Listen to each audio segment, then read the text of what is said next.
ನಿಂತ ಅಶ್ವವ ಕಟ್ಟಿ ಬಳಿಗೆ ಹೋದೋ. ನಿಂತ ಅಶ್ವವ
ವೀರ ಓ ರಣಕ್ಷೇತ್ರಕ್ಕೆ ವಿಶೇಷವಾದಂತ ತೇರು ಬಂದು ನಿಂತದ್ದು ಸುಳ್ಳವ. ಅದನ್ನ ಕಂಡ ಮರುಗಳಿಗೆಯಲ್ಲಿ ಒಮ್ಮಿಂದೊಮ್ಮೆಗೆ ತಡೆಯುವಲ್ಲಿ ಮನವಾಡಿದೆ. ಕಾರಣ ಏನು ಗೊತ್ತಾ? ತಡೆದು ನಿಲ್ಲಿಸುವ ಉದ್ದೇಶ ಪ್ರಧಾನವಾದದ್ದು. ಅಯ್ಯ, ಸೃಷ್ಟಿ ಅರ್ಜುನ ಎಂಬವನೇ ನೀನು. ಪ್ರಶ್ನೆ ಅಲ್ಲ, ತೀರ್ಮಾನ. ಇದು ಉತ್ತರ. ಉತ್ತರವೇ. ಉತ್ತರವೇ. ಹೌದು. ತೀರ್ಮಾನ ಮಾಡಿ ಅಂತ ಉತ್ತರ ಕೊಡ್ತೀನಿ. ಖಂಡಿತವಾಗಿ. ಯಾಕೆ? ಪಾರ್ಥನ ಕುರಿತಾಗಿ ನಾವು ಅನೇಕ ಮಂದಿ ಕೇಳಿ ಲೋಕಮುಖದಲ್ಲಿ ಅನೇಕ ಮಂದಿ ಅರ್ಜುನರು ಆಗಿ ಹೋಗಿದ್ದಾರೆ. ನಾಗಾರ್ಜುನನು, ಕಾರ್ಥವೀರ್ಯಾರ್ಜುನನು, ಅವರೆಲ್ಲ ಈ ಪೃಥ್ವಿಯಲ್ಲಿ ಆಗಿ ಹೋದಂತ ಅರ್ಜುನರು. ಆದ್ರೆ ಈ ಭೂಮಿಯಲ್ಲಿ ಹುಟ್ಟಿ ಪೃಥ್ವಿಗೆ ಪ್ರತಿ ಸೃಷ್ಟಿಯನ್ನ ಮಾಡಿ ಸೃಷ್ಟಿಯಲ್ಲೇ ತಾನೇನಿರುವುದನ್ನ ಕಾಣಿಸಿಕೊಂಡು ಲೋಕಮುಖದಲ್ಲಿ ತನ್ನ ಪ್ರತಿಷ್ಠೆಯನ್ನ ಪ್ರತಿಷ್ಠಾಪಿಸಿದವ ರಥೇನಂದನ ಪಾರ್ಥ. ಅವನೇ ನೀನು ಎನ್ನುವ ನೆಲೆಯಲ್ಲಿ ತಿಳಿದ ನಾನು ಸೃಷ್ಟಿ ಅರ್ಜುನ ಎಂಬವನೇ ನೀನು. ನೀವು ಬಿಟ್ಟಂತಹ ಅಶ್ವ ನೇರವಾಗಿ ಚಂಪಕನಾಡನ್ನ ಸೇರಿತು. ಪಡಲಿಕ್ಕಿತವಂತ ಕಂಡಂತಹ ತಂದೆಯವರು ಕುದುರೆಯನ್ನ ಬಂಧಿಸುವಲ್ಲಿ ಮನವನ್ನ ಮಾಡಿದರು. ಕೇವಲ ಬಂಧಿಸಿದ ಮಾತ್ರಕ್ಕೆ ಮುಗಿಯಿತ? ನೀವು ಬರೆಸಿದರ ಅನುಗುಣವಾಗಿ ಹೋರಾಟವೇ ಪ್ರಧಾನವಾಗಿರಿಸಿಕೊಂಡು ನಾವು ಹೋರಾಟಕ್ಕೆ ಕಣಕ್ಕೆ ಇಳಿದವರು. ಸೇನಾ ನಾಯಕನಾಗಿ ಬಂದವ ನಾನು. ನಿನ್ನ ಸೇನೆಗಾಗಿರುವಂತಹ ನೋವನ್ನ ಗ್ರಹಿಸಿ ಎಲ್ಲವರು ನನ್ನ ಬಾಣದ ಹತ್ತಿಗೆ ತುತ್ತಾಗಿ ಮಲಗಿದ್ದವರಿದ್ದಾರೆ. ಅದೆಲ್ಲವನ್ನ ಕಂಡು ಅವರಿಗಾದ ಪರಿಸ್ಥಿತಿಗಳನ್ನ ಗ್ರಹಿಸಿದ ಬಳಿಕ ನೀವು ಬಿಟ್ಟ ಅಶ್ವವನ್ನ ಕಟ್ಟಿದವರು ನಾವಾದ ಕಾರಣ ನಾವು ಕಟ್ಟಿದ ಅಶ್ವವನ್ನ ಬಿಟ್ಟು ಹೋಗ್ತೀರೋ ಅಥವಾ ಬಿಡಿಸಿಕೊಳ್ಳುತ್ತೇನೆ ಉಂಟು ಅಂತಾದ್ರೆ ಥಟ್ಟನೆ ನೀನು ನಿನ್ನ ಉಳಿದೆಲ್ಲ ಮಾತುಗಳನ್ನು ನಾನು ಒಪ್ಪಿದ್ದೇನೆ. ಥಟ್ಟನೆ ಹೇಳು. ನೀನು ಇಷ್ಟೊತ್ತು ಸೃಷ್ಟಿವರ್ಜುನ ಎಂಬವನೇ ನೀನು ಅಂತ ಕೇಳುವಾಗಲೇ ಇಷ್ಟು ತೆಗೆದುಕೊಂಡಿದ್ದು ಎಷ್ಟು ಹೊತ್ತು ನಾವು ಅಷ್ಟು ಹೊತ್ತು ತೆಗೆದುಕೊಂಡಿದ್ದು ನಮ್ಮ ಮರ್ಯಾದೆ ನಿರೀಕ್ಷೆ ಮಾಡಿದ್ದೇನೆ. ಯಾರ್ಯಾರಲ್ಲೂ ಈ ಪ್ರಶ್ನೆಯನ್ನ ಕೇಳಿದ್ರೆ ಅವರು ಅಷ್ಟು ಹೊತ್ತನ್ನು ತೆಗೆದುಕೊಂಡು ಹೇಳ್ಬಹುದಿತ್ತು. ಆದ್ರೆ ನೀನ್ ಹಾಗಲ್ಲ. ನಿನ್ನ ಎದುರಿಗೆ ನನ್ನಂತ ಎಷ್ಟೋ ಮಂದಿ ಬಂದು ನಿಂತು ಇಂತಹ ಮಾತನ್ನೇ ಕೇಳಿರಬಹುದು. ಅಂತವರ ಎದುರಿಗೂ ನೀನು ತಟ್ಟಂತ ಉತ್ತರ ಹೇಳಿದವ ಚಂಪಕನಾಡಿನ ನೆಲದಲ್ಲಿ ಸ್ವಲ್ಪ ವಿಳಂಬಿಸ್ತೀಯ ಅಂತಾದ್ರೆ ಈ ನೆಲದ ಮಣ್ಣು ನಿನಗೆ ಬಹಳ ನೆಮ್ಮದಿ ಕೊಟ್ಟಿದೆ ಅಂತ. ನಮಗೆ ಯಾವ ನೆಲದ ಮಣ್ಣು ಆಗ್ತದೆ ಆ ಕಾಲದ ಆ ದೇಶದ ಮಣ್ಣಿಗೆ ಸರಿಯಾಗಿ ನಾವು ವ್ಯವಹರಿಸ್ತೇವೆ. ಆದ್ರೆ ಥಟ್ಟನೆ ಹೇಳುವುದಿಲ್ಲ. ಯಾಕೆ? ಎರಡು ಕಾರಣ. ಏನು? ಒಂದು ನಮ್ಮ ಜೀವನ ಅನುಭವ ಎಷ್ಟು, ಮತ್ತು ಥಟ್ಟನೆ ಹೇಳುವುದಕ್ಕೆ ನಿನ್ನ ವಯಸ್ಸಲ್ಲ. ನಿನ್ನ ವಯಸ್ಸಿನಲ್ಲಾದ್ರೂ ಥಟ್ಟನೆ ಹೇಳಿ ಮುಗಿಸುವುದಕ್ಕಾಗ್ತದೆ. ನಮ್ಮ ವಯಸ್ಸಿನಲ್ಲಿ ಹಾಗೆ ಆಗುವುದಿಲ್ಲ. ಆದ್ರಿಂದ ನಿನಗೆ ಕೇಳುವ ತಾಳ್ಮೆ ಉಂಟು ಅಂತ ನೀನು ಕೇಳಿದ ಎಲ್ಲ ಪ್ರಶ್ನೆಗೂ ನಾನು ಉತ್ತರವನ್ನು ಕೊಡ್ತೇವೆ. ಹಾಗಿದ್ರೆ ನಾನು ಕೇಳ ಹುಡುಗ ನೀನು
ಹಿಂಕ ನಿನ್ನಲ್ಲುಂಟು.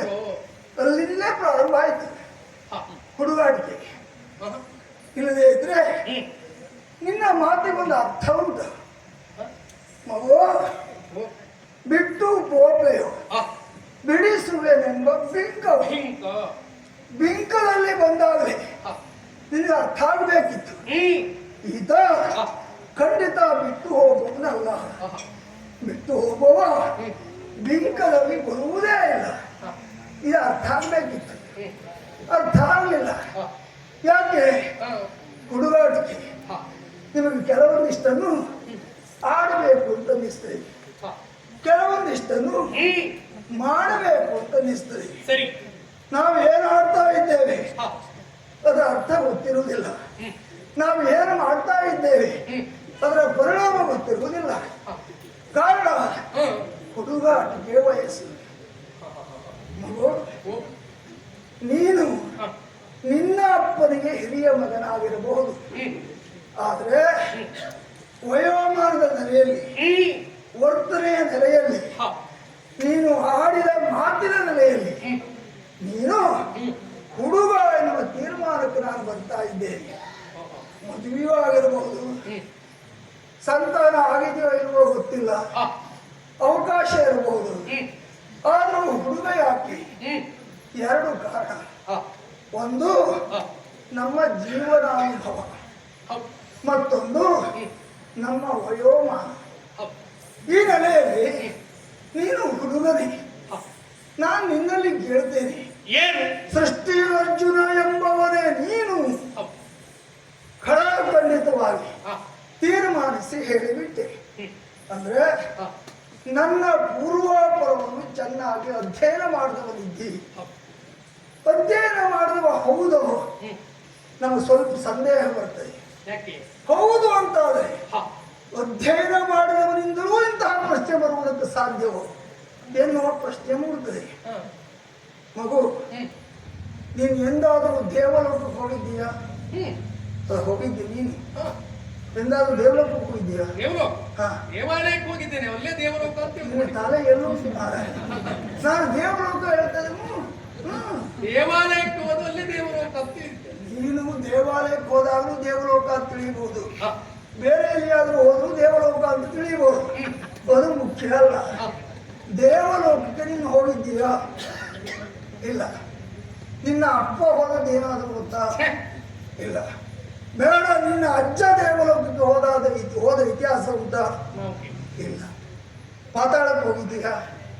ಭೂಲೋಕವನ್ನು ಬಿಟ್ಟು ಮತ್ತೆ ಎಲ್ಲೂ ಹೋಗ್ಲಿಲ್ಲ. ನಿಮ್ಮ ಮನೆತನವರು ಹೋಗಿಲ್ಲ. ನಮ್ಮ ಕುಲ ಕುಟುಂಬದವ್ರು ಯಾರು ಹೋಗ್ಲಿಲ್ಲ. ಅದಕ್ಕೆ ನಿನಗೆ ಜೀವಮಾನದಲ್ಲಿ ಅನುಭವ ಇಲ್ಲ ಅಂತ ಹೇಳುವುದು. ಸೃಷ್ಟಿಗರ್ಜುನ ಆದದ್ದು ಹೇಗೆ? ಹಾಗೆ. ಪಾತಾಳ ಲೋಕಕ್ಕೆ ಹೋಗಿ ಹ್ಮ್. ಅಲ್ಲಿ ನಮ್ಮ ಹ. ಯೋಗ್ಯತೆ ಏನು ಅನ್ನುವುದನ್ನು ಹ್ಮ್. ಪ್ರತಿಷ್ಠಾಪಿಸಿ ಬಂದವರಿದ್ದೇವೆ. ಹ. ಬೇಕಾದ್ರೆ ಹೋಗಿರುವುದು. ಹ್ಮ್. ಪಾತಾಳ ಲೋಕದಲ್ಲಿ ಹ. ಮೂಡಿದ ರಥದ ಚಕ್ರದ ಪೊಡಿಯಚ್ಚು ಹ. ಅದು ನಮ್ಮ ಪ್ರತಿಷ್ಠೆಯ ಪ್ರತೀಕ. ದೇವಲೋಕಕ್ಕೆ ಹೋಗಿ ಹ್ಮ್. ದೇವೇಂದ್ರನ ಅರ್ಧ ಸಿಂಹಾಸನದಲ್ಲಿ ಕುಳಿತುಕೊಂಡು ಹ್ಮ್. ಅವನಿಂದಲೇ ಕಿರೀಟವನ್ನು ತೊಡಿಸಿಕೊಂಡು ಹ. ಕಿರೀಟಿ ಎನ್ನುವಂತ ಬಿರುದನ್ನು ಹೊಂದಿ ಹ. ದೇವಾನುದೇವತೆಗಳಿಂದ ಹ್ಮ್. ದಿವ್ಯವಾದಂತಹ ಅಸ್ತ್ರವನ್ನು ಶಸ್ತ್ರವನ್ನು ಪಡೆದು ಬಂದವರು. ಹ. ಹಾಗಾಗಿ ಹ್ಮ್. ನೀನಾಗಲಿ, ನಿನ್ನ ಅಪ್ಪ ಆಗಲಿ, ನಿನ್ನ ಅಜ್ಜ ಆಗಲಿ, ನಿನ್ನ ಮನೆತನದವರಾಗಲಿ ಹ್ಮ್. ಯಾರೂ ಹೋದದ್ದಿಲ್ಲ. ಇಲ್ಲ. ನಾನು ಹೇಳುವುದಕ್ಕೆ ಕಾರಣ ಉಂಟು. ಏನು? ನಮ್ಮ ಮನೆತನವೇ ಆಗುವುದು. ಹ್ಮ್. ಒಂದು ಕಾಲದಲ್ಲಿ ಹ. ನಮ್ಮ ಮುತ್ತಜ್ಜ ಹ್ಮ್. ಭೀಷ್ಮಾಚಾರ್ಯ ಹ್ಮ್. ಗಂಧರ್ವ ಲೋಕವನ್ನೇ ನಡುಗಿಸಿದ್ದ. ಹ. ಅವನ ಹ್ಮ್.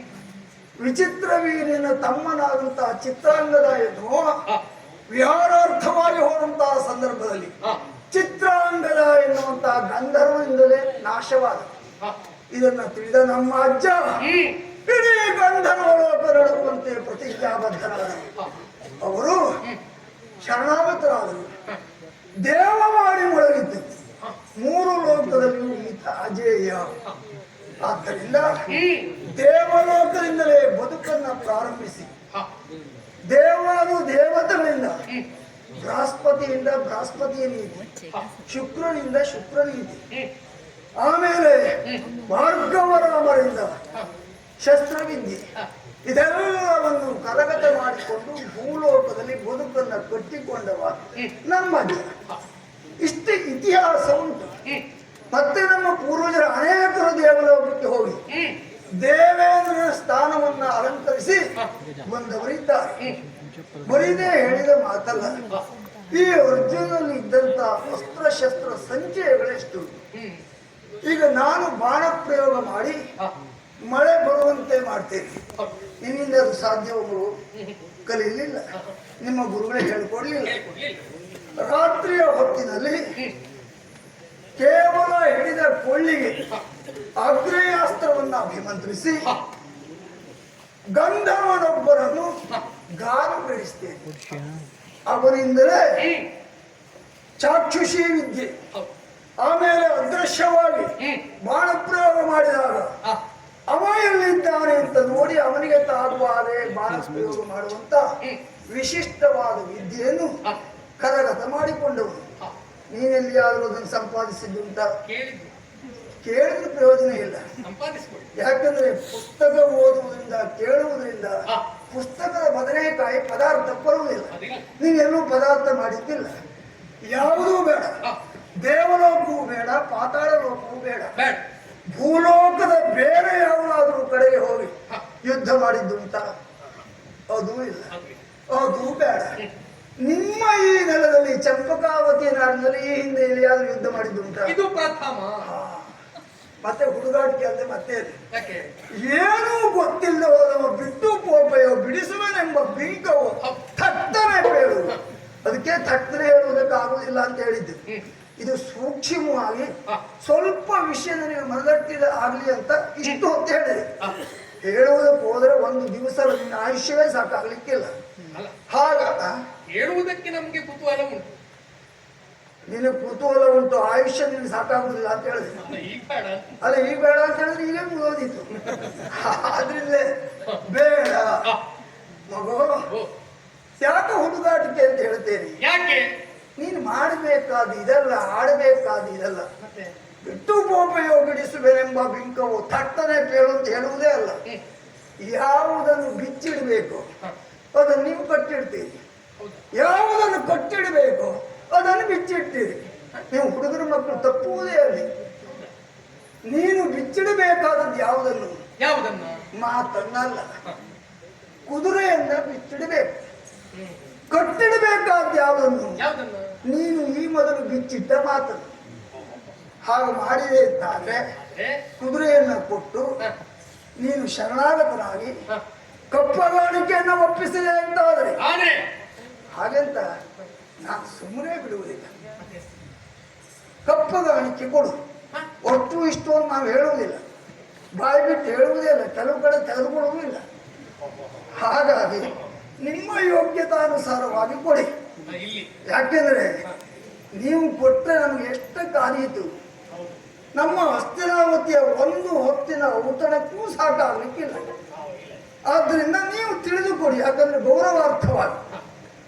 ಆಮೇಲೆ ಕುದುರೆಯನ್ನ ಒಪ್ಪಿಸಿ ಕಪ್ಪಗಾಣಿಕೆಯನ್ನು ಒಪ್ಪಿಸಿದಲ್ಲಿಗೆ ನನಗೆ ಅವಕಾಶವೇ ಕೊಡಲಿಲ್ಲ ಅರ್ಜುನ ಅಂತ ಹೇಳುವುದು ಬೇಡ. ಓ, ನಿನ್ನ ಪಡೆ ಉಂಟಲ್ಲ, ಆ ಪಡೆ ಸಹಿತ ನಮ್ಮನ್ನು ಒಡಗೂಡಿಕೊಂಡೆ ಅಂತಾದ್ರೆ ಇನ್ನು ಮುಂದೆ ನಡೆಯುವಂತಹ ದಿಗ್ವಿಜಯದ ಅವಧಿಯಲ್ಲಿ ಆಗುವ ಎಲ್ಲ ಯುದ್ಧದಲ್ಲಿ ನನಗೆ ಬರಬಹುದಾದಂತ ಅವಕಾಶವನ್ನೆಲ್ಲ ನಿನಗೆ ಬಿಟ್ಟುಕೊಟ್ಟು, ನನಗೆ ಬೇಡ ಬೇಡ ಎಲ್ಲ ನಿನಗೆ ಬಿಟ್ಟುಕೊಡ್ತೇನೆ. ಅವಕಾಶ ಬಿಟ್ಟುಕೊಟ್ಟು ನೀನೇನು ಮಾಡ್ತೀಯ ಎನ್ನುವುದನ್ನು ನೋಡ್ತಾ ಅವಕಾಶವನ್ನು ನಮಗೆ ಬಿಡು. ಹೌದು, ನಿರ್ದೇಶನ ನಿನ್ನದೇ. ನೀನು ಬೇಕು ಅಂತ ಆದ್ರೂ ಕೊಡ್ತೇನೆ. ಸ್ವತಂತ್ರವಾಗಿ ನೀನು ಮಾಡ್ತೇನೆ ಅಂತದೆಲ್ಲ ಹಸ್ತಕ್ಷೇಪ ಇಲ್ಲ, ಅದಿಲ್ಲ ಅದಿಲ್ಲ.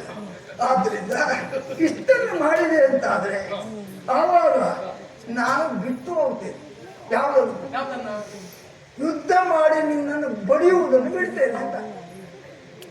ಹೌದು, ಹಾಗೆ ಆಗ್ಬಹುದಾ? ಆಡಿದ ಮಾತು ಕೇಳಿದ್ರೆ ಹೇಗಾಯ್ತು ಅಂತ ಹೇಗಾಯ್ತು? ಕೇಳಲು ಮೂಡಲಿದ್ದೇನೆ ನಿನ್ನ ರೂಢಿಯ ಬಣ್ಣದೆಂದು.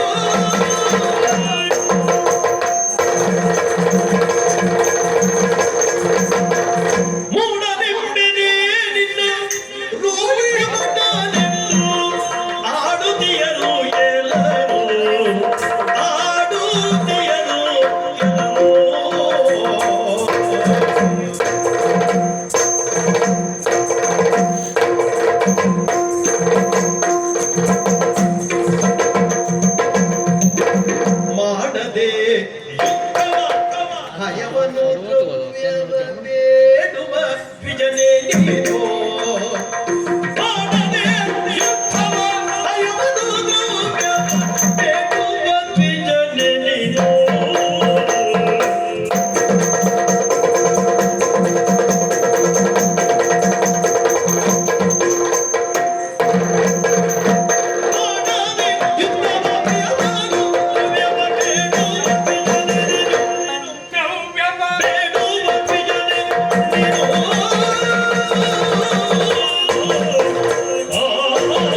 ಅವ ಪಾರ್ಥ ಅಂತ ಹೇಳ್ತಾರೆ. ನಮಗ್ ಕಷ್ಟ ಆಗುವುದೇ ಇಲ್ಲ. ಯಾಕೆ? ನಮ್ಮ ಎದುರದಲ್ಲಿ ನಮ್ಮನ್ನು ನೀವು ಹೊಗಳುವುದನ್ನು ಕೊಡುತ್ತೀರಿ, ಹ. ನಮಗೆ ಏನ್ ಮಾಡುವುದಕ್ಕೂ ಆಗುದಿಲ್ಲ. ಯಾಕೆ? ಮತ್ತೆ ಸಮಸ್ಯೆ ಆಗುತ್ತದೆ. ನಮ್ಮನ್ನು ಹೊಗಳಿದ್ದೀರಲ್ಲ. ನೀನು ನನ್ನನ್ನು ಹೊಗಳು, ಹ. ನನ್ನನ್ನು ತೆಗಳು, ಹ. ನನ್ನನ್ನು ಆಕ್ಷೇಪಿಸು. ಹ. ಯಾವ ಕ್ಷಣಕ್ಕೂ ಎಲ್ಲಿ ನಿಂತು ಎದೆ ತಟ್ಟಿ ಹೇಳುವ ಮಾತೇನು ಗೊತ್ತಾ? ಈ ಕ್ಷೇತ್ರಕ್ಕೆ ನಮಗೆ ಸ್ಫೂರ್ತಿಯ ಮೂರ್ತಿ ಯಾರು ಅಂತ ಕೇಳಿದ್ರೆ ಅದು ಭಾರತನಲ್ಲದೆ ಮತ್ತೊಬ್ಬ ಅಲ್ಲ ಅಂತ ನಾವು ಎದೆ ತಟ್ಟಿ ಹೇಳ್ತೇವೆ. ಸರಿ ಸರಿ, ಹೌದಾದ್ರೆ ಮತ್ತೇನು ಕಾರಣ ಕೊಡು. ನೀನು ಹೇಳಿದ ಇಷ್ಟೂ ಸಾಧನೆ ವಿಚಾರವನ್ನು ಕೇಳಿದವರೇ ನಾವು. ಹ. ಆದ್ರೆ ಇದು ಪ್ರಥಮ ಸಹ ಹೋರಾಟವಾದ್ರೂ ಅದರಲ್ಲಿ ನಮ್ಮದೊಂದು ಸ್ವಾರ್ಥ ಎನ್ನುವುದು ಉಂಟು. ನಮ್ಮ ಸಾಮರ್ಥ್ಯ ಏನೆನ್ನುವುದನ್ನು ತೋರ್ಪಡಿಸಿಕೊಳ್ಳುವುದಕ್ಕೆ ಇದೆ ಸದಾವಕಾಶ ಎನ್ನುವ ಹಾಗೆ ತಿಳಿದವರು ನಾವು. ನೀನಾಡಿದ ಮಾತನ್ನು ಕೇಳಿದ್ರೆ ಅನುಗರಿಸುವುದೇನು ಗೊತ್ತಾ? ಮೂಢ ನೆಂಬೆನೆ ನಿನ್ನ ಹೇಳ್ತೀರಾ? ಹೇಳ್ತಿಲ್ಲ. ಹಾಗೆ ಹೇಳಲಿಕ್ಕೆ ಆಗುದಿಲ್ಲ. ಯಾಕಂದ್ರೆ ನೀನು ಮೊದಲು ಹೊಗಳಿದ್ದೆ ಸುಳ್ಳು ಅಂತ ಆಗ್ತದೆ. ಯಾಕೆ ಹೇಳುವುದಿಲ್ಲ? ಅಲ್ಲ, ನಾ ಹೇಳಾಯ್ತಲ್ಲ, ಮತ್ತೆ ಕೇಳುದಿಲ್ಲ. ಕಾರಣ ಇಲ್ಲದೆ ಅಲ್ಲ, ಈಗ ಹೇಳ್ಬೋದಿತ್ತು. ಒಂದು ವೇಳೆ ನಾನು ಹಾಗೆ ಹೇಳಿದೆ ಅಂತ ಆದ್ರೆ ನನಗಾಗುವ ಅವಸ್ಥೆ ಏನು ಅಂತ ನನ್ಗೆ ಗೊತ್ತು. ಅದೇ ಹೇಳಿದ್ದೆ, ನೀನು ಮೊದಲು ಹೇಳಿ ಸುಳ್ಳು ಅಂತ ಆಗ್ತದೆ ಅಂತ. ರೂಢಿಯ ಭಟನೆಂದು ಆಡುತ್ತಿಹರು ಕೆಲರು. ಹಾ, ಕೆಲವರು ಆ ಪ್ರಾಜ್ಯರು ನಿನ್ನನ್ನು ಸಮರ್ಥ ಅಂತ ಒಪ್ಪಿಕೊಂಡಿರುವಂತ ಸಂದರ್ಭ. ರೂಢಿಯ ಭಟ ಅಂತ ಕೆಲವರು ಆಡಿದವರಲ್ಲಿ ನೀನು ಒಬ್ಬವ. ಅನುಮಾನವೇ? ಎಲ್ಲಿಯಾದ್ರೂ ನೀನು ಅಲ್ಲ ಅಂತ ನಾನು ಹೇಳಿದೆ ಅಂತಾದ್ರೆ ಕೆಲವರ ಸಾಲಿನಲ್ಲಿ ಅಲ್ಲಿ ಇರುವುದಿಲ್ಲ, ಹಲವರ ಗುಂಪಾಗಿ ಹೋಗ್ತೇನೆ. ಅಂದ್ರೆ ಅದಕ್ಕೆ ನೀನು ಆಸ್ಪದ ಕೊಡಬಾರ್ದು. ಅಲ್ಲ, ಏನು ಅಂತ ಅದು ಅರ್ಥ ಬೇಕು. ಬೇರೇನು ಅಲ್ಲ. ಹಲವರ ಗುಂಪಿಗೆ ಸೇರಿದ್ರೆ ಏನಾಗ್ತದೆ? ಏನಾಗ್ತದೆ? ನಾನೊಬ್ಬ ಆಕ್ಷೇಪಕ್ಕೆ ಆಹಾರವಾಗಿ ಹೋಗ್ತೇನೆ. ಅದಕ್ಕಾಗಿ ಪ್ರಪಂಚವೇ ಒಪ್ಪಿಕೊಂಡಿರುವಂತ ಭಾರತನನ್ನ ಒಬ್ಬ ಸುಧನ್ಮ ಅವಹೇಳನ ಮಾಡ್ತಾನೆ ಅಂತ ಆದ್ರೆ ಇವನ ಬುದ್ಧಿಮಟ್ಟ ಎಷ್ಟು ಅಂತ ಹೇಳುದಿಲ್ವ? ಅಲ್ಲ, ಅವಹೇಳನ ಮಾಡುವುದಕ್ಕೆ ವಿಷಯ ಇದ್ರಲ್ಲ. ಕಾರಣ ಇಲ್ಲದೆ ಅಲ್ಲ, ನೀನು ಆಡಿದ ಮಾತೆ ಹಾಗೆ ಹೋಯ್ತು ಅಂತ ಮಾತಾಡಿದ. ಇಡೀ ರಣಕ್ಷೇತ್ರವನ್ನು ನೋಡು. ಹಾ, ನಿನ್ನವರು ಅನೇಕರು ರಣದಲ್ಲಿ ಬಿದ್ದಿದ್ದಾರೆ. ಅವರೆಲ್ಲವರನ್ನು ಯುದ್ಧದಲ್ಲಿ ಸೋಲಿಸಿದವನ. ಯುದ್ಧ ಅಂದ್ರೆ ಹಾಗೆ ಬೀಳ್ತಾರೆ, ಏಳ್ತಾರೆ, ಕೆಲವರು ಮೇಲೆ ಹೋಗ್ತಾರೆ. ಹೌದಪ್ಪ, ಮರಣದಿಂದ ಕೂಡಿದ್ದು ಯಾವುದೋ ಅದೇ ಸಮಾನ. ಖಂಡಿತ. ಇದೆಲ್ಲ ಹೊಸತಲ್ಲ ನಮಗೆ. ಆದ್ರೆ ನನಗೆ ನಿನಗೆ ಇದೆಲ್ಲ ಹೊಸದಾಗಿರ್ಬೋದು. ಅಲ್ಲ, ನಿನಗೆ ಹಳೆಯ ಅನುಭವ, ಹೌದು. ನಮಗೂ ಹೊಸತಾಗಿರ್ಬಹುದು. ಹಾ. ಆದ್ರೆ ನನಗೂ ನಿನಗೂ ಹೋರಾಟ ಆಗಿ ಹೋರಾಟ ಆಗಲಿ ಅಲ್ವಾ? ಆ ಹೋರಾಟ ಆದ್ರೆ ಒಟ್ಟಿಗೆ ನೀವು ಇಷ್ಟೊತ್ತಿಗೆ ಬೀಳ್ತೀರಿ. ಅಲ್ಲ, ಅದು ನೋಡ್ಬೋದಿತ್ತು, ಅದು ಭವಿಷ್ಯಕ್ಕೆ ಬಿಟ್ಟದ್ದು. ಅದು ನೋಡ್ಬೋದಿತ್ತು. ಯಾರು ಬಿದ್ದವಲ್ಲ, ಬೇರೆ ನೋಡುವುದು. ನನ್ನ ನಿನ್ನಲ್ಲಿ ಹೋರಾಟ ಜಯವನ್ನು ಯಾರು ಸಂಪಾದಿಸ್ತಾರೆ ಎನ್ನುವುದು ಪ್ರಶ್ನಾರ್ಥಕವಾಗಿ ಈಗ ಹಾಗೆ ಉಳಿದಿದೆ. ನನಗೆ ಅದೊಂದು ಪ್ರಶ್ನೆಯೇ ಅಲ್ಲ. ಅಲ್ಲ, ಇದಿರ್ಬೋದು ಅಂತ ಒಂದು ಆಗಿರ್ಬೋದು ಅಲ್ವಾ? ಹಾ. ಈಗ ನಮ್ಮಿಬ್ಬರಲ್ಲಿ ಹೋರಾಟವಾಗದೆ ನೀನು ಆಡುವ ಮಾತು ಹೇಗಾಯ್ತು? ಹಾ. ಹಯವನ್ನ ಬಿಡು, ಧನವನ್ನ ಕೊಡು, ಪಡೆಯನ್ನ ಕೂಡು. ಹಾ. ನಿನ್ನಂತವನಿಗೆ ಶೋಭೆ ಅಲ್ಲ. ನಿನಗೆ ಅವಕಾಶ ಕೊಡ್ತೇನೆ ಅಂತ ಹೇಳುವುದು ತಪ್ಪ. ಅಯ್ಯೋ, ಅವಕಾಶ ಕೊಡ್ತೇನೆ ಅಂತ ಹೇಳಿದ ಆಕ್ಷೇಪ. ಶೋಭೆ ಆಗ್ಬೋದು. ಅಯ್ಯೋ, ಅದು ಶೋಭೆ. ಮತ್ತೆ ಯಾವುದು ಶೋಭೆ? ಆದ್ರೆ ರಣಕ್ಷೇತ್ರಕ್ಕೆ ನೀತಿಗನುಸಾರವಾಗಿ ಇವತ್ತಿನ ದಿವಸ ನಿಮ್ಮ ಹಯವನ್ನ ಕಟ್ಟಿದರ ಪರಿಣಾಮವಾಗಿ ಹಾ. ಹೋರಾಟ ಕಣದಲ್ಲಿ ಈ ಮಾತು ನನಗೆ ಸರಿಯಲ್ಲ. ಇದನ್ನ ಹೊರತುಪಡಿಸಬೇಕಿದ್ರೆ ಮುನ್ನಡೆಯಬಹುದಿತ್ತು. ಏನು ಈ ಮಾತೇ ಭೂಷಣ ಅಲ್ಲ. ನಿನ್ನಂತವರಿಗೆ ಭೂಷಣವೇ ಅಲ್ಲ. ಹಾ. ಬ್ರಾಹ್ಮಣನಾದವ ಹಾ. ಇಂಥದ್ದೊಂದು ತನಗೆ ಬೇಕೆನ್ನುವ ಹಾಗೆ ಕೇಳಿ ಪಡೆಯುವ ಯೋಗ್ಯತೆ ಇದ್ರೆ ಅದು ಬ್ರಾಹ್ಮಣರಿಗೆ ಮಾತ್ರ. ದಾನ ಪ್ರತಿಗ್ರಹ ಶಕ್ತಿ ಇರುವುದು ಬ್ರಾಹ್ಮಣರಿಗೆ. ಇನ್ನು ಕ್ಷತ್ರಿಯನಾದವ ತನ್ನಲ್ಲಿರುವಂತಹ ಸಾಮರ್ಥ್ಯದ ಮೂಲಕವಾಗಿ ಪಡೆದುಕೊಳ್ಳುವುದು. ವೈಶ್ಯನಾದವ ಹಣ ಕೊಟ್ಟು ಪಡೆಯುವುದು. ಶೂದ್ರನಾದವ ಮಾಡುವಂತ ಕೆಲಸಕ್ಕೆ ಕೊಟ್ಟದ್ದನ್ನು ಪಡೆದುಕೊಳ್ಳುವುದು. ಈಗ ವಿದ್ಯಾ ದಾನ ಅಂತ ಹೇಳ್ತಾರೆ, ಹೌದಾ? ಹೌದಪ್ಪ, ಈ ಕ್ಷತ್ರಿಯನಾದ ವಿದ್ಯೆಯನ್ನು ಪಡಿತಾನೋ ಇಲ್ವೋ? ಪಡಿತಾರೆ. ಅದು ಪಡೆದಾಗ ಆಗುದಿಲ್ಲ. ಹಾಗಾದ್ರೆ ಹಾಗಲ್ಲ, ದಾನ ಆಗುದಿಲ್ಲ. ವಿದ್ಯೆ ಪಡೆಯುವುದು ಬೇರೆ. ಇಲ್ಲಿ ನೀನು ಕೇಳ್ತಾ ಇರುವುದು ಧನವನ್ನು. ಹೌದು, ಇದು ಒಂದು ದಾನ, ಅದು ಒಂದು ದಾನ. ಆದ್ರೆ ಹಾ. ನೀನು ಕೇಳಿಲ್ಲ, ಅಂದ್ರೆ ಇಂಥ ದಾನ ಕ್ಷತ್ರಿಯರಿಗೆ ನಿಷಿದ್ಧ ಅಂತ ಉಂಟು ಅಂತ. ರಣಕ್ಷೇತ್ರದಲ್ಲಿ ವೀರನಾದಂತ ನೀನು ಕೇಳುವುದು ಇದು ಸಮಂಜಸ ಅಲ್ಲ ನನಗೆ ಅಂತ. ಯಾಕೆ? ನೀನು ಹೋರಾಟದ ಮೂಲಕವಾಗಿ ಪಡೆದದ್ದು ಹೌದು ಅಂತಾದ್ರೆ ನಿನ್ನ ಕೀರ್ತಿಗೆ ಅದು ಸರಿಸಮಾನವಾದ ಕಾರ್ಯ. ಹೋರಾಟ ಮಾಡಿದ ಮೇಲೆ, ನಿನ್ನನ್ನು ಸೋಲಿಸಿದ ಮೇಲೆ ಮತ್ತೆ ಕೇಳುವ ವಿಷಯವೇ. ಅಯ್ಯೋ ಪುಣ್ಯಾತ್ಮ, ಹೋರಾಟ ನಡೆದ ಮೇಲೆ ಜಯ ಸೋಲು ಎನ್ನುವುದು ಆಮೇಲೆ ನಿರ್ಣಯಕ್ಕೆ ಬಿಡುವ. ಹಾ. ನೀನು ಅದನ್ನೆಲ್ಲ ಮಾಡುವ ಮೊದಲಾಗಿಯೇ ಹಯವನ್ನ ಬಿಡು, ಧನವನ್ನ ಕೊಡು ಅಂತ ಕೇಳುವುದು ನಿನಗೆ ಶೋಭೆ ಅಲ್ಲ. ಹಾ. ನೀನು ವೇಷ ಮಾಡಲಿಲ್ಲ, ಅದಕ್ಕಾಗಿ ನೀನು ಮೂಢನೆಂಬೆನೆ ಅಂತ ಹೇಳಿ. ಹಾ, ಅಂತ ಈಗ ಬಿಡಪ್ಪ ಅಂತ ನೋಡು. ಈಗ ಅದೊಂದು, ನೀನು ವೇಷ ಮಾಡಲಿಲ್ಲ ಅಂತಲ್ಲ, ಬ್ರಾಹ್ಮಣ ವೇಷ ಮಾಡಿದವನೇ. ನಾನು ಕೆಲವು ವೇಷ ಮಾಡಿದ್ದೆ. ಹೌದು. ಬ್ರಾಹ್ಮಣ ವೇಷವನ್ನ ಮಾಡಿ ವಿರಾಟ ನಗರಿಯಲ್ಲಿ ಒಂದು ರೀತಿ ವೇಷ. ಹೌದು, ಹೌದು. ನೀನು ಬ್ರಾಹ್ಮಣ ವೇಷವನ್ನು ಮಾಡಿ. ಆದ್ರೆ ಈಗ ಬಂದು ನಿಂತದ್ದು ವೀರ ಕ್ಷತ್ರಿಯನಾಗಿ. ಈ ಸಂದರ್ಭದಲ್ಲಿ ಬ್ರಾಹ್ಮಣನಾಗಿ ನೀನು ಬಂದದ್ದೇ ಹೌದು ಅಂತ ವೇಷ ಮಾಡ್ಕೊಂಡು ಬಂದ್ರು ಅದು ನೋಡು. ವೇಷ ಮಾಡ್ಕೊಂಡು ಬಾ. ಅಲ್ಲ, ವೇಷ ಮಾಡ್ಕೊಂಡು ಬಂದ್ರು ನಾ ಕೊಡ್ತೇನೆ. ಅಲ್ಲ ನೀನು ಕೊಡ್ಬೋದು. ಆ ವೇಷ ಮಾಡಿದವನಿಗೆ ವೇಷದ ಮರ್ಯಾದೆ ಬಿಟ್ಟು ಕೇಳುವುದಕ್ಕಾಗ್ತದ? ಅಲ್ಲ ಕೇಳಿದ್ರೆ ನೀ ಕೇಳಿದ್ದನ್ನು ಕೊಡು. ಆ ವೇಷದ ಮರ್ಯಾದೆಗೆ ತಕ್ಕದಾಗಿ ನಾ ಕೊಡ್ತೇನೆ. ಹಾ ಇದೊಂದು ಬ್ರಾಹ್ಮಣ ವೇಷ. ಯಾವ್ದನ್ನ? ಹಾ ನೀವು ಬಿಟ್ಟಂತ ಅಶ್ವವನ್ನು ಕೊಡುವುದಲ್ಲ, ಹಾ ನಾವು ಕಟ್ಟಿರುವಂತ ಅಶ್ವವನ್ನು ಕೊಡುವುದಲ್ಲ. ಹಾ. ಲಾಯದಲ್ಲಿದ್ದ ಅನೇಕ ಅಶ್ವಗಳಲ್ಲಿ ಯಾವ್ದಾದ್ರು ಒಂದು ಅಶ್ವವನ್ನು ಕೊಡ್ತೇನೆ. ನಿಮ್ಗೆ ಬೇಡ ದೋಸ್ತು. ನಿಮಗೂ ಅನುಕೂಲ ಇರುವುದು. ಸರಿ ಸರಿ. ಒಂದು ಅಶ್ವವನ್ನು ಕೊಡ್ತೇನೆ. ಇದು ಹಣ ನಿಮಗ್ ಸಾಕಾಗುವಷ್ಟು ನಮ್ಮಿಂದ ಕೊಡ್ಲಿಕ್ಕೆ ನಮ್ಮಲ್ಲಿ ಇಲ್ಲ. ನಿಮಗೆ ಸಾಕಾಗುದಿಲ್ಲ, ನೀವು ಬೇರೆ ಏನು ಕೊಡ್ತೀರಿ? ಹಾಗಲ್ಲ ಪುಣ್ಯ, ನಮಗ್ ಸಾಕಾಗುದಿಲ್ಲ ಅಂತಲ್ಲ, ನಿನಗ್ ಸಾಕಾಗುವಷ್ಟು ಕೊಡುವುದು ನಮ್ಮಲ್ಲಿ ಇಲ್ಲ ಅಂತ. ಯಾಕೆ? ಎಷ್ಟು ಕೊಟ್ಟು ಸಾಕು ಹೇಳ್ತೀರಿ, ಒಟ್ಟಾದ್ರೂ ಕೊಡು. ನೀನು ಬಂದವ ಧನುರ್ಧರ ಧನಂಜಯ, ಆಗ್ಲಿ. ಅದಕ್ಕಾಗಿ ಸಾಕಷ್ಟು ನಮ್ಮ ತಿಳುವಳಿಕೆಗೆ ಸಾಕಷ್ಟು ನಿಮ್ಮ ಪಾಲಿಗೆ ಕೊಡ್ತೇನೆ. ಹಾ. ಈ ಹಯವನ್ನ ಬಿಟ್ಟು ನೀನು ಅಂತದೊಂದು ವೇಷ ಮಾಡಿಕೊಂಡು ಬಂದ್ರೆ ಮಾತ್ರ ಸರಿ, ಅದನ್ನ ಈ ಹಣಕ್ಕೆ ಬದಲಾಗಿ ಬೇರೆ ಹಯ ಕೊಡ್ತೀನಿ. ಕೊಡ್ತೇನೆ. ನಾನು ಕೇಳಿದ ಹಣಕ್ಕೆ ಬದಲಾಗಿ ಏನು ಕೊಡ್ತೀನಿ? ನೀ ಕೇಳಿದ ಹಣಕ್ಕೆ ಅನುಗುಣವಾಗಿ ಸ್ವಲ್ಪ ಹಣವನ್ನೇ ಕೊಡ್ತೇವೆ ಬಿಟ್ಟು ಮತ್ತೆ ನೀನು ಕೊಡುತ್ತೇವೆ. ಅದು ಕಪ್ಪ ಕಾಣಿಕೆ ಅಲ್ಲ ಮತ್ತೆ. ನಾ ಕೇಳಿದ ತಪ್ಪು. ನಾವು ಕೊಡುವುದು ದಾನವನ್ನು. ಯಾಕೆ? ದಾನವಾಗಿ ಕೊಡು. ಪಡೆ ಸಹಿತ ಒಡಗೂಡಿ ಕೊಡ್ತೇನೆ ಅಂತ ಹೇಳಿ ಅದಕ್ಕೆ ಬದಲಾಗಿ ಏನ್ ಕೊಡ್ತೀವಿ? ಪಡೆಯನ್ನ ಕೂಡಿಕೊಂಡು ಬರುವುದಲ್ಲ.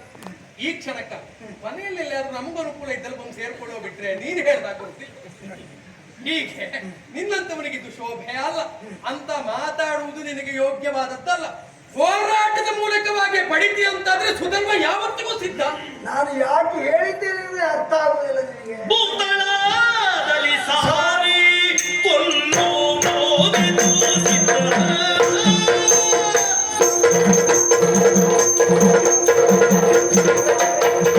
ಭೂತಳದಲ್ಲಿ ಸಾರಿ ಕೊಲ್ಲೋ ಸಿದ್ಧ.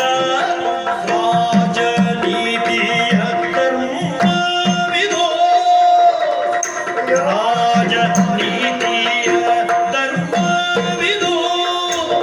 ನೀತರಳದು ನಿನ್ನೋ ಅಲ್ಲೇರಳವ. ನೀತರಳದು ನೀತರಳದು ನಿನ್ನೋ ಒಲ್ಲೇರಳವ.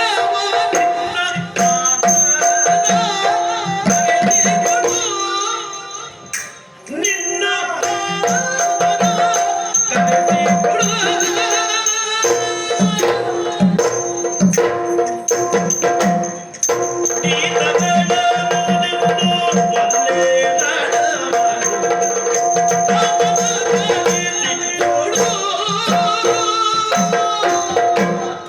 ಮಗು, ಹುಡುಗಾಟಿಕೆ ಹೌದೇ ಹೌದು. ನಾನು ಹೇಳಿದ ನಿನಗೆ ಅರ್ಥವೇ ಆಗುದಿಲ್ಲ, ಅಂದ್ರೆ ಪಥ್ಯವೇ ಆಗುವುದಿಲ್ಲ. ಧನವನ್ನು ಕೊಡು, ಹಯವನ್ನು ಬಿಡು, ಪಡೆ ಸಹಿತ ಒಡಗೂಡು, ಹೀಗೆ ಹೇಳಿದ್ದನ್ನು ಕೇಳಿ ಕೇವಲ ಒಂದು ಚರಣದ ಮೇಲೆ ವ್ಯಾಖ್ಯಾನ ಮಾಡ್ತೀನಿ. ಹಯವನ್ನ ಬಿಡು ಅಂತ ಹೇಳುವುದಕ್ಕೆ ವ್ಯಾಖ್ಯಾನ ಇಲ್ಲ, ಪಡೆ ಸಹಿತ ಒಡಗೂಡು ಅಂತ ಹೇಳುವುದಕ್ಕೆ ವ್ಯಾಖ್ಯಾನ ಇಲ್ಲ. ಧನವ ಕೊಡು, ಇದು ಒಂದರ ಮೇಲೆ ವ್ಯಾಖ್ಯಾನ. ಮಗು, ಬ್ರಾಹ್ಮಣರಿಗೆ ಮಾತ್ರ, ಷಟ್ಕರ್ಮ ಅಧಿಕಾರ ಹೊಂದಿದವರಿಗೆ ಮಾತ್ರ ಬೇಡುವ ಹಕ್ಕುಂಟು. ಈಗ ಧನವನ್ನ ಕೊಡು ಅಂತ ಹೇಳಿದ್ರೆ ಬೇಡದಾಗ ಆಯ್ತಾ? ಇಲ್ಲವೇ ಇಲ್ಲ. ನಾನು ಹೇಳಿದ ರೀತಿಯನ್ನು ಸ್ವಲ್ಪ ಗಮನಿಸು. ಹಯವನ್ನು ಬಿಡು, ಧನವ ಕೊಡು, ಪಡೆ ಸಹಿತ ಒಳಗೋಡ್ತೇನೆ, ಬೆಡಗಿನ ನುಡಿಯ ಕಟ್ಟಿಡು. ನನ್ನ ಮಾತಿಗೆ ನಿನಗೆ ಗೊತ್ತಾಗಬೇಕಿತ್ತು. ಮಾತಿಗೆ ಅರ್ಥ ಸರಿಯಾಗಿ ಬರುವುದೇ ಧ್ವನಿಯಿಂದ, ಧ್ವನಿಯ ಏರಿಳಿತದಿಂದ.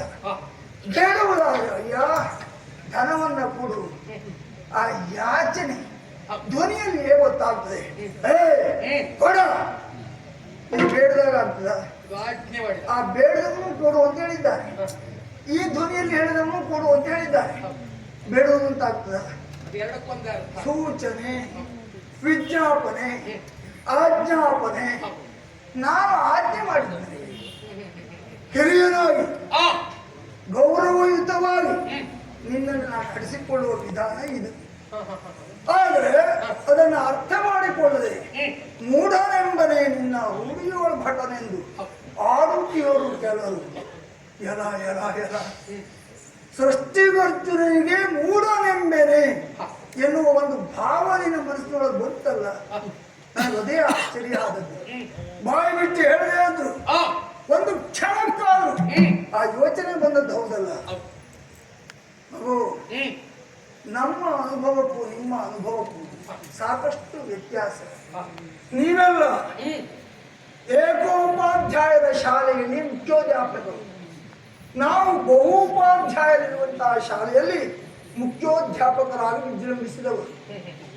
ಆದ್ದರಿಂದಲೇ ಸಾರಿ ಕೊಂದರೆ ಪಾಪ ಇಲ್ಲ ಎಂಬ ನೆಲೆಯಲ್ಲಿ ಭೂತಳದಲ್ಲಿ ನಮ್ಮಂಥವರು ಸಾರಿ ಸಾರಿ ನಿಮ್ಮಂತಹ ಹುಡುಗರಿಗೆ ಹೇಳಬೇಕು. ನಾಳೆ ಪ್ರಪಂಚ ಏನ್ ಹೇಳ್ತದೆ ಗೊತ್ತಾ? ಅವ ಏನೋ ಹುಡುಗಾಟಿಕೆ ಮಾಡಿದ, ಇವನಿಗಾದ್ರೂ ಬುದ್ಧಿ ಬೇಕೋ ಬೇಡವೋ? ನೋಡಿ ಎಷ್ಟು ಕಷ್ಟ ನಮ್ಗೆ, ಅದೇ ಕಷ್ಟ. ಬುದ್ಧಿ ಹೇಳಿದೆವು, ಅವ ಹಳೆ ಕಾಲದ ಕತೆ ಹೇಳ್ತಾರೆ, ಈ ಕಾಲದಲ್ಲಿ ಬೇಕಾಗ್ತದೆ, ಅದು ಪ್ರಯೋಜನಕ್ಕೆ ಬರುವುದಿಲ್ಲ. ಹಾಗಾಗಿ ಹೇಳಿದ ಒಂದು ಕಷ್ಟ, ಹೇಳದೇ ಇದ್ರೆ ಒಂದು ಕಷ್ಟ. ಭೂತಳದಲ್ಲಿ ಸಾರಿ ಕೊಲ್ಲುವುದು ಇದು ರಾಜ ರೀತಿಯ ಧರ್ಮ, ಇದು ನಮಗೆ ಧರ್ಮ ಎಂಬ ನೆಲೆಯಲ್ಲಿ ನಾನು ನಿನ್ನನ್ನು ಕೊಲ್ಲುವುದಕ್ಕಾಗದೇ ಇದ್ದದ್ದಕ್ಕಾಗಿ ಹೀಗೆ ಹೇಳಿದೆ. ಆದ್ರೆ ನೀನು ಬೇರೆ ಅರ್ಥವನ್ನು ಕಲ್ಪಿಸಿಕೊಳ್ತೀವಿ. ಯುದ್ಧಕ್ಕೆ ಅಂಜುತ್ತಾ ಇದ್ದಾನೆ ಪಾರ್ಥ, ಖಂಡಿತ ಅಲ್ಲ. ಯುದ್ಧವನ್ನೇ ಮುಂದುವರಿಸಬೇಕು ಎನ್ನುವಂತ ಅಪೇಕ್ಷೆ ಇದ್ರೆ, ಯುದ್ಧದಲ್ಲಿಯೇ ನಿರ್ಣಯ ಆಗಬೇಕು ಅಂತ ಅಪೇಕ್ಷೆ ಇದ್ರೆ ನೀ ಕರಳ ಆಗ್ಲಿಕ್ಕಿಲ್ಲ. ಸಂಬಂಧ ಸ್ಕಂದತೆಯನ್ನು ಓದಬೇಕು. ಯುದ್ಧವನ್ನು ಮುಂದುವರಿಸೋಣ.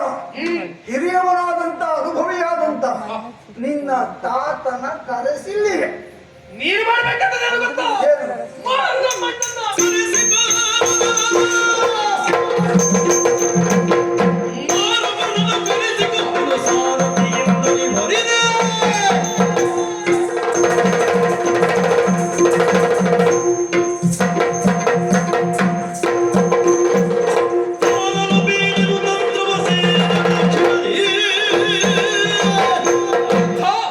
ರಣಕ್ಷೇತ್ರದಲ್ಲಿ ಹೋರಾಟಕ್ಕೆ ನಾನು ಸಣ್ಣ ಬಯಲುವ ಸಲುವಾಗಿ ತಂದೆಯಿಂದ ಕರೆಸಿಕೊ ಅಲ್ಲ, ನಿನ್ನ ಪಾಲಿಗೆ ಜಯವಾಗಬೇಕು ಅಂತಾದ್ರೆ ಆ ಮಾರಮಣ್ಣನ ಇಲ್ಲಿಗೆ ಕರೆಸಿಕೊಳ್ಳುವುದು.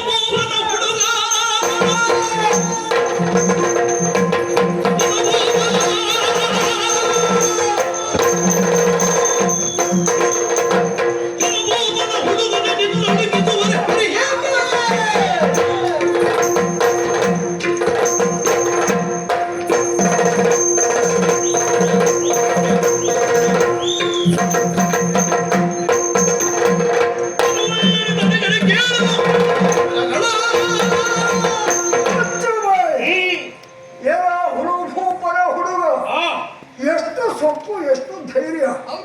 ಮಾರಮಣನ ಕರೆಸು. ಯುದ್ಧದ ವಿಜಯ ಆಗಬೇಕು ಅಂತಾದ್ರೆ ಮಾರಮಣನ ಕರೆಸು. ಅಂದ್ರೆ ನನ್ನನ್ನ ನೀನು ಗೆಲ್ಲುವುದಕ್ಕೆ ನನ್ನ ಸಹಾಯಕ ಅವನು ಬೇಕು. ಅವನು ಬರದೇ ಇದ್ರೆ ನೀನು ಗೆದ್ದು ಬಿಡ್ತೀಯ. ಯುದ್ಧ ಮಾಡುವುದೇ, ಅಪ್ಪನ ಕರೆಸುವುದಿಲ್ಲ.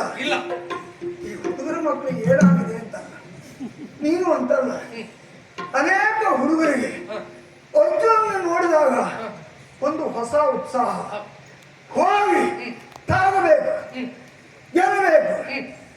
ರೂಢಿಯಲ್ಲಿ ಒಂದು ಮಾತುಂಟು, ಕ್ಷೌರಿಕರನ್ನು ಕಂಡಾಗ ಕರಡಿಗೂ ಇವತ್ತೊಂದು ಕ್ಷೌರ ಮಾಡಿಸ್ಕೊಳ್ಬಹುದಿತ್ತೋ ಏನು ಕಾಣಿಸ್ತದಂತೆ. ಅರ್ಜುನ ಕಂಡಾಗ ಕೈಲಾಗದೆ ಇದ್ದ ಹೇಳಿರು ಒಂದು ಹೋರಾಟವನ್ನು ಮಾಡಿಬಿಡುವ ಅಂತ ಅನಿಸ್ತದೆ. ಹಾಗಾಯ್ತು ನಿನ್ನ ಕಥೆ. ಇನ್ನದೇ ಇದ್ರೆ ಇಂಥ ಒಂದು ವಿಡಂಬನೆಯ ಮಾತು ಏನೋ ಹನುಮಂತನ ಎದುರಿನಲ್ಲಿ ಹಾರುಗಪ್ಪೆ ಎಷ್ಟತ್ರ ಹಾರ್ತದೆ, ಹನುಮಂತ ಎಷ್ಟು ದೂರ ಹಾರ್ತಾನೆ, ಅಲ್ಲಲ್ಲಿಯೇ ಹಾರಿ ಬೀಳಬೇಕಪ್ಪೆ. ನನ್ನ ಎದುರಿಗೆ ನೀನು ಹಾರುಗಪ್ಪೆ. ಗರುಡನ ಊರಿನಲ್ಲಿ ನಾಗರ ಪಂಚಮಿ ಮಾಡುವುದಕ್ಕೆ ಮುಂದಾಗಬೇಡ, ಕಷ್ಟ ಆದೀತು. ನಿನ್ನನ್ನು ಗೆಲ್ಲುವುದಕ್ಕೆ ಹೊರೆಯಾತಗೆ ನಾನೇ ಸಾಕಾಗ್ತೇನೆ.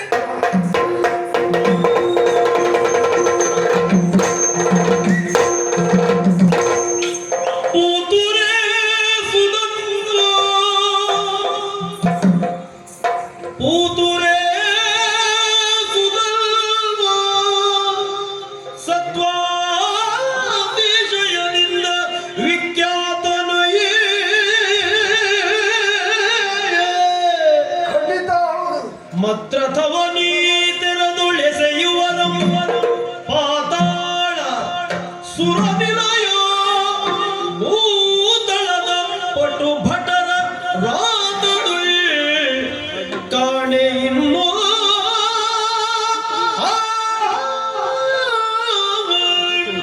ನೀ ತರಳನ ಕಟ ನೀ ತರಳನ ಕಟ ಪರಿದೇದ ಅಳಿದ ನಿನ್ನ ತಾತನ ಮರಗೇಳು ನಿನ್ನ ತಾತನ ಮರಗೇಳು ಕಾದಿಸುವರಲ್ಲ ನಂಬಿ ತುರಗವು ಬಿಡು ತಾತು ಗಿಡಬೇಡೆನುತ್ತ ಆತನು ನರನೆಚ್ಚನು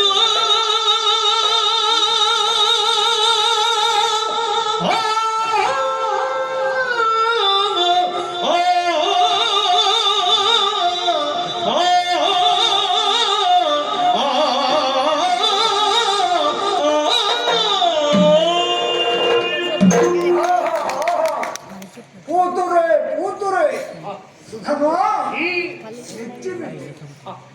ಖಂಡಿತ ಹೌದು. ಹೋರಾಡುತ್ತಾ ಶರಾಘಾತದಿಂದ ಮತ್ತು ರಥವನ್ನು ದೂರಕ್ಕೆ ಸೆಳೆಯುವಂತ ಪ್ರಯತ್ನದಲ್ಲಿ ಸಾರ್ಥಕ ನಾದಿನಿ ಮಗು. ಪಾತಾಳ ಲೋಕದಲ್ಲಿ, ದೇವಲೋಕದಲ್ಲಿ, ಭೂಲೋಕದಲ್ಲಿ ಈ ರೀತಿಯಾದಂತ ಪಟು ಭಟ ವೀರರನ್ನು ಇಲ್ಲಿಯ ತನಕ ನಾನು ಕಾಣಿ. ಆದರೂ ಯುದ್ಧವನ್ನು ಮಾತ್ರ ಮುಂದುವರಿಸುವುದಿಲ್ಲ. ಈ ತರಳ ನಕಟ ಬರಿದೇತ ಗಡಿದಪೆ ಹೇಳು. ನನಗೆ ನನ್ನ ಚರಿತ್ರೆಯನ್ನು ಕಂಡಾಗ ಇರುವಂತ ಅನಿಸ್ತದೆ. ಎಷ್ಟು ಹುಡುಗರನ್ನು ನಾನು ಈ ತನಕ ಕೊಂದು ಮುಗಿಸಿದೆ. ನನ್ನ ಹಿತದ ಮಾತನ್ನ ಒಬ್ಬರು ಆಲಿಸಲಿಲ್ಲ. ದುಡುಕಿದರು, ಅನಿವಾರ್ಯವಾಗಿ ಕೊಲ್ಲಬೇಕಾಯಿತು. ನಿಮ್ಮಂತ ವೀರ ಪುಂಗವರು ವಿಶಾಲವಾದಂತಹ ಭಾರತ ವರ್ಷಕ್ಕೆ ಬೇಕೇ ಬೇಕು. ಕೆಲವರು ಹಳಬರಿಗೆ ಇರ್ತದೆ, ನಮ್ಮ ನಂತರ ಇಲ್ಲಿಗೆ ಮುಗಿದು ಹೋಗಬೇಕು. ನಮಗೆ ಆಗಲ್ಲ. ನಮ್ಮ ನಂತರ ನಮಗಿಂತಲೂ ಹೆಚ್ಚಿನವರು ಮುಂದಾಗಿ ಬರಬೇಕು. ಆದ್ರಿಂದಲೇ ಸಾರಿ ಹೇಳ್ತೇನೆ, ದುಡುಕಿದ್ರೆ ಘಾತಿಸುವುದು ನಮಗೆ ಅನಿವಾರ್ಯ. ನೀನು ಯುದ್ಧ ಮಾಡದೇ ಇದ್ರೆ ಘಾತಿಸುವರು ನಾವಲ್ಲ. ಯುದ್ಧವನ್ನು ಮುಂದುವರಿಸ್ತೇನೆ. ತಾತನಂಬರ ಹೇಳು. ಎಲೆ ಧನಂಜಯ ಕೇಳೋ, ಎಲೆ ಧನಂಜಯ ಕೇಳೋ, ನಿನ್ನಲಿ ಹಲವರಿದ್ದಡದಿಯನು, ನಿನ್ನಲಿ ಹಲವರಿದ್ದಡ ಏನು ಕೃಷ್ಣನ ಲಲಿತ ಸಾರಥ್ಯಗಳಿಲ್ಲದೆ, ಲಲಿತ ಸಾರಥ್ಯಗಳಿಲ್ಲದೆ ಸಮರ ಮಧ್ಯದೊಳು ಹುಲುಬರಾಕ್ರಮಿಸುವುದರಿಂದಲೇ ಗೆಲುವುದೇ.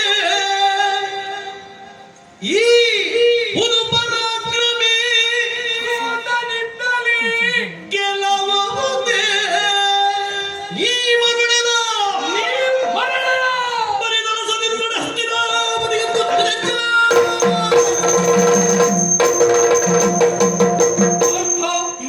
ನಿನ್ನಲ್ಲಿ ಎಷ್ಟು ಸೇನಾಬಲ ಇದ್ದರೆ, ಹಾ, ನಿನ್ನಲ್ಲಿ ಎಷ್ಟು ಸಾಮರ್ಥ್ಯ ಇದ್ದರೆ ರಣಕ್ಷೇತ್ರದಲ್ಲಿ ಜಯವನ್ನ ಸಂಪಾದಿಸಿಕೊಳ್ಳಬೇಕು ಅಂತಾರೆ. ಅದರಲ್ಲಿಯೂ ಈ ಚಂಪಕಾನಾಡಿನ ನೆಲದಲ್ಲಿ ಸುಧನ್ವನ ಎದುರಿನಲ್ಲಿ ಜಯವನ್ನ ಪಡೆದುಕೊಳ್ಳಲೇಬೇಕೆನ್ನುವಂತ ಆಸೆ ಉಂಟು ಅಂತಾರೆ. ಶ್ರೀಕೃಷ್ಣನ ಲಲಿತ ಸಾರಥ್ಯಗಳು ಓಹೋ, ನಿನ್ನ ಪಾಲಿಗೆ ಈಗ ಅನಿವಾರ್ಯವೂ ಹೌದು, ಅಗತ್ಯವೂ ಹೌದು. ಹಾ, ಆ ಹುಲು ಪರಾಕ್ರಮಿ ಆ ಸೂತನಿಂದಲೇ ಜಯವನ್ನು ಸಂಪಾದಿಸಿಕೊಳ್ಳುವುದಕ್ಕೆ ನಿನಗೆ ಅಸಾಧ್ಯ. ಅದಕ್ಕಾಗಿ ಆ ಶ್ರೀಕೃಷ್ಣ ಪರಮಾತ್ಮನನ್ನ ಇಲ್ಲಿಗೆ ಕರೆಸು. ಸಾಧ್ಯವೇ ಇಲ್ಲ.